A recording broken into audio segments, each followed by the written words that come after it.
Pinamamadali ni Senador J.B. Ejercito ang pagpapalakas sa ating Armed Forces of the Philippines. Ito'y kasunod ng patuloy na agresibong ginagawa ng China Coast Guard sa West Philippine Sea. Ayon kay Ejercito, kailangan nating protektahan ang ating karagatan, palakasin ang ating depensa at tiyakin na ligtas ang ating mga kababayan. Kinundinan nito ang pinakauling ginawa ng China Coast Guard na harangin ang mga supplies para sa ating mga sundalo sa BRP Sierra Madre sa Ayungin Shoal. Hiwalay pa ang pakikialam sa evacuation ng mga may sakit na tauhan ng Philippine Marines. Hindi makatawang gawain ito ng China na lalong nagpapataas sa tensyon sa West Philippine Sea. Nanawagan naman si Senador Juan Edgar Nosani Angara na itigil ng mga agresibong gawain sa West Philippine Sea ng bansang China.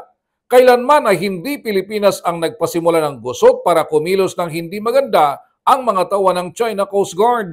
Hinimok ni Angara ang Malacanang na kumilos ng naaayon sa ikinikilos ng China para maprotektahan ang ating mamamayan.